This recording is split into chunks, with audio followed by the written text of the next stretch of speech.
सत श्री अकाल दोस्तों, welcome to Guru Nanak cares. आप सबका बहुत स्वागत है। Well friends, I am happy to see the feedback pouring in. आप वीडियोस देख रहे हैं, आपको कुछ सीखने को मिल रहा है, you are finding them quite useful. I am happy to know that. अच्छा, और आप क्वेश्चंस पुट कर रहे हैं, आपके डाउट्स क्लियर हो रहे हैं, that is the best part of it. Your feedback is very important and I am happy to see the queries are coming in. जैसे लास्ट वीडियो की बात की ना, गैंग्लियन सिस्ट की बात की, तो एक महिला ने जैसे सवाल पूछा, डाउट था उनके मन में, what about ovarian cysts. Cyst तो सिस्ट है, क्या सेम पार्ट ऑफ ट्रीटमेंट चलेगा? नहीं, ऐसा नहीं है।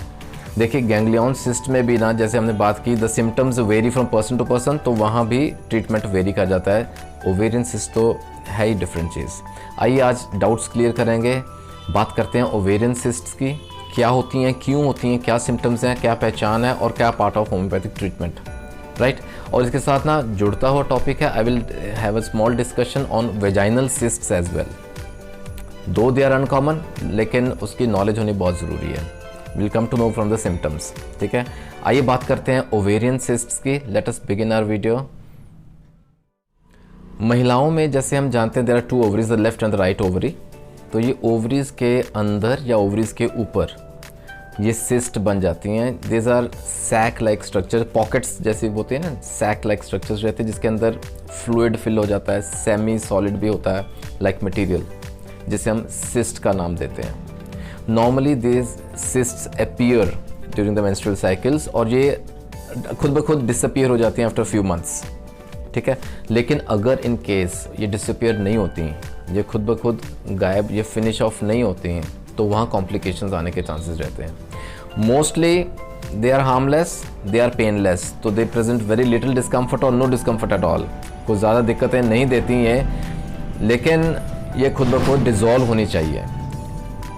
अगर नहीं हो रही हैं तो वहाँ पार्ट ऑफ ट्रीटमेंट का डिस्कस ज़रूर करेंगे। सिम्टम्स की बात करें तो महिलाओं में ना, ओवेरियन रीजन में, द लोअर बेली रीजन में प्रेशर महसूस होता है, ब्लोटिंग की सेंसेशन हो जाती है, जैसे अफारा हो गया पेट में, जैसे गैस बन गई है, हैवीनेस रहती है, स्वेलिंग फील होती है अंदर, और पेन रहता है, दर्द रहता है। और ये दर्द ना तीखा भी हो सकता है, it can be sharp pain, it can be dull pain as well. मध्यम से हल्का हल्का दर्द होता रहता है, और ये दर्द आता है, जाता है, it can come on its own, it can go away as well. तो दीज आर द नॉर्मल और general symptoms which we see. और सिवियर सिम्टम्स में बहुत ही सिवियर पेन रहेगा, जो कि सडन रहेगा, अचानक से बहुत भयानक दर्द रहेगा, और पेन विद फीवर, साथ में बुखार भी हो सकता है। और पेशेंट को ना जैसे डिजीनेस रहेगी, हल्के हल्के चक्कर से रहेंगे, वीकनेस महसूस करेंगे, और फेंटनेस की फीलिंग तक आ जाती है। और ये जो दर्द रहता है बहुत ज़्यादा, जैसे ना मरोड़ से उठ रहे हैं पेट में, और उस वजह से ना the breathing also gets faster, fast breathing, तेज तेज सांस लेता है। कारण क्या रहता है उस समय जो ये सीवियर सिम्टम्स आते हैं? The cysts have caused the ovaries to twist, so these are certain complications जो कि ये सीवियर सिम्टम्स का रूप लेके आते हैं। देखिए, बेसिक जानकारी होनी बहुत ज़रूरी है। क्या कारण है? Causes need to be known. क्यों होते हैं ये सिस्ट्स? देखिए, most of the cysts are functional cysts, ये होने स्वाभाविक हैं ड्यूरिंग द मेंस्ट्रुअल साइकिल, ये बनते हैं। इसमें भी ना दो तरह के सिस्ट समझने लायक हैं। Will talk about the follicle cyst and will talk about the corpus luteum cyst. Follicle cyst रहते हैं, देखिए जो नॉर्मल प्रोसीजर रहता है, the ovaries release egg every month, ठीक है। जो एग रिलीज करते हैं ना, it is enclosed in tiny sac like structure, जिसको हम फॉलिकल बोलते हैं। उसके अंदर वो एनक्लोज रहता है एग। और ड्यूरिंग ओव्यूलेशन व्हाट हैपन्स, वो एग जब तक तैयार होता है, द फॉलिकल रप्चर करती है, फटती है, और वो एग रिलीज करता है। ये नॉर्मल प्रोसीजर रहता है। बट इन केस अगर वो फॉलिकल रप्चर नहीं हुई, the egg is still intact, it forms the follicle cyst. और ये ना वैसे नॉर्मली 1 से 3 महीने के अंदर अंदर खुद ब खुद रिमूव हो जाता है, they disappear. This is called the follicle cysts. ऐसे एक रहती है कॉर्पस ल्यूटियम सिस्ट। देखिए, नॉर्मल प्रोसीजर में जो फॉलिकल के अंदर एग रिलीज हुआ, राइट, अब वो फॉलिकल रप्चर कर गई, द एग इज रिलीज्ड। अब वो एम्प्टी फॉलिकल जो है ना, वो श्रिंक कर जाएगी और it will get ready to receive the next egg.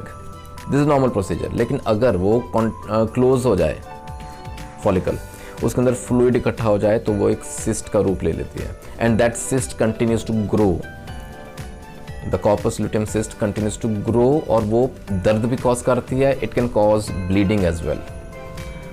तो वो सिम्टम्स ब्लीडिंग वाले और पेनफुल लोअर बेली रीजन वो उभर के सामने आते हैं। और कई महिलाओं में ना ऐसे छोटे छोटे कई सिस्ट बनती हैं, जिसे हम PCOS का नाम देते हैं, पॉलीसिस्टिक ओवेरियन सिंड्रोम। अलग से वीडियो है, देख लीजिएगा। उसमें ना प्रेगनेंसी डिफ़िकल्ट हो जाती है इन केस ऑफ PCOS अगर लगातार रहे। So do watch that video for basic details, PCOS क्या रहता है and how to treat those PCOS symptoms. कुछ रिस्क फैक्टर्स जान लें that can lead to cyst formation, the ovarian cyst. ठीक है, सबसे पहले बात करते हैं हार्मोनल प्रॉब्लम्स की। कई बार महिलाओं में हमने देखा है कि they take fertility drugs to help you ovulate, ovulation में मदद करने के लिए। ठीक है, लेकिन they increase the risk of cyst formation. Second factor can be pregnancy. ये जो ओव्यूलेशन के दौरान जो सिस्ट बनी है ना, कई बार ड्यूरिंग प्रेगनेंसी भी वो वहीं स्टे कर जाती है ओवरी के ऊपर। So pregnancy is again a risk factor there. Thirdly the endometriosis. अब एंडोमेट्रियोसिस एक्चुअली एक ऐसा टर्म है, it needs a separate discussion. Shortly will prepare a video on that. Endometriosis भी कॉमन समस्या देखने आई है।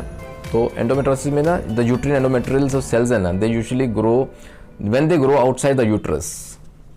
That again poses a risk to develop cysts, right? Then a severe pelvic infection. pelvic region में कई बार infection हो जाती है जो कि स्प्रेड कर जाए अगर ओवरीज तक, that can also lead to cyst formation. And previously अगर कोई cyst ऑलरेडी एक आधा cyst बना हुआ हो तो भी ये एक रिस्क फैक्टर बन जाता है, आगे cyst formation बढ़ जाती है। So these were certain risk factors. आइए कुछ complications जान लें that this cyst formation can lead to। complications की बात करें तो there are two very important complications to be understood. First is the ovarian torsion. देखिए कई बार cyst अगर if left untreated उसका साइज बढ़ता जाता है ना, वो इतना साइज बढ़ जाता है कि वो ओवरी को अपनी जगह से हिला देती है। It tends the ovaries to move from their place.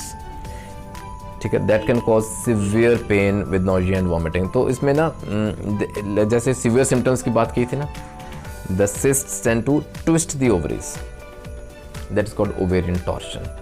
Secondly, rupture. अगर cyst अंदर ही rupture कर जाती है, it can lead to severe pain and internal bleeding. So these are certain complications. अच्छा, फिर सवाल आता है कि इसको हम बचाव कैसे करें? How to prevent?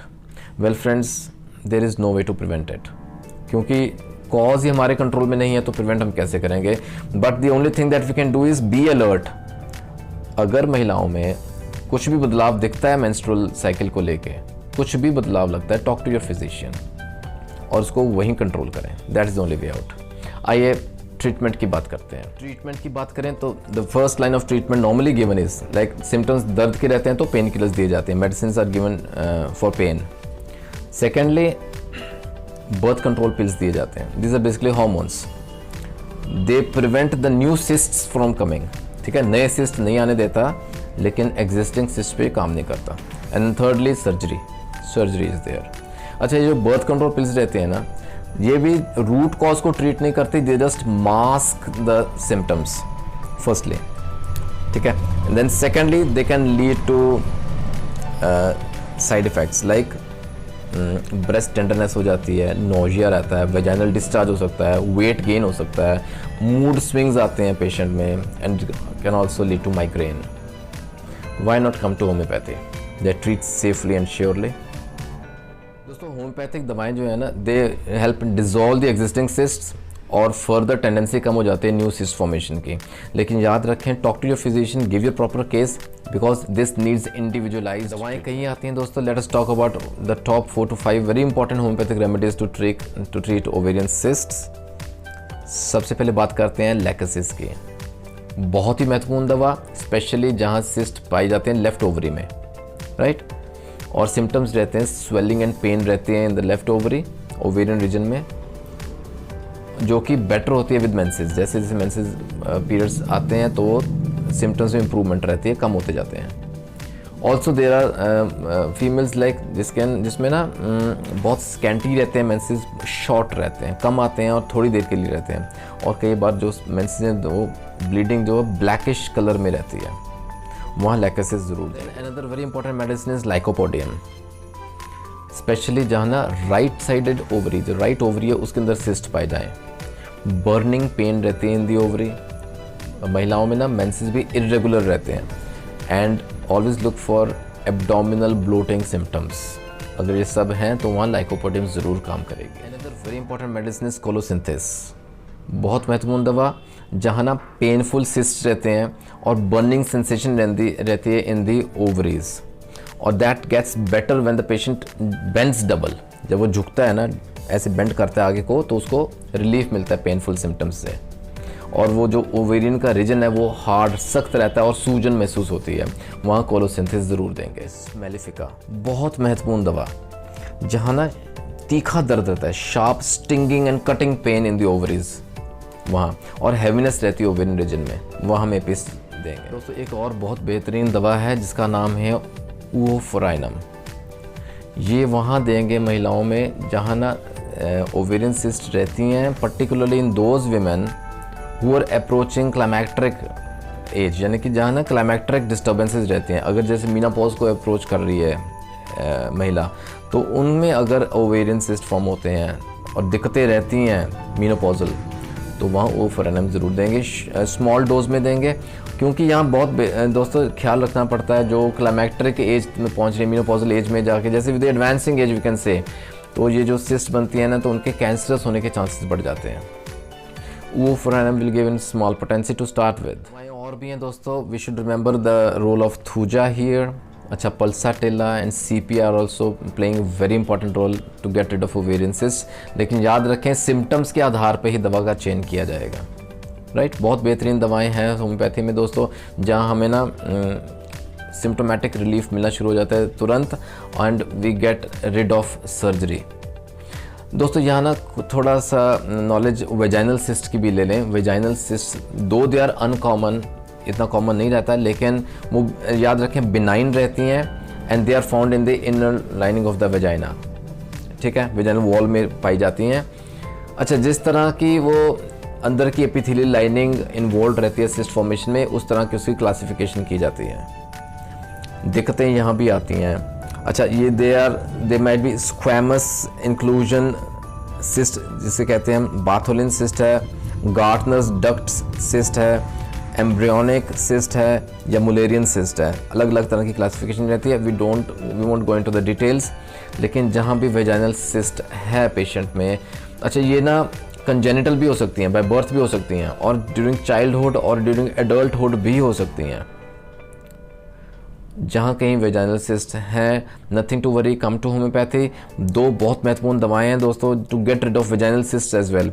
यहाँ सिलीशिया का रोल बहुत महत्वपूर्ण है, and second is thuja, nothing like it. जहाँ सिस्ट को डिसॉल्व करना है, थूजा एक रामबाण दवा का काम कर सकती है यहाँ, in to get rid of vaginal cysts, right. दोस्तों आशा करता हूँ आज की डिस्कशन ने आपके वो डाउट्स क्लियर कर दिए होंगे काफ़ी हद तक। If you still have some doubts, some symptoms to discuss, you can mention in the comment section. आप मुझे व्हाट्सएप भी कर सकते हैं, I am very close to you. आप मुझे मेल भी कर सकते हैं gurnanak@gmail.com।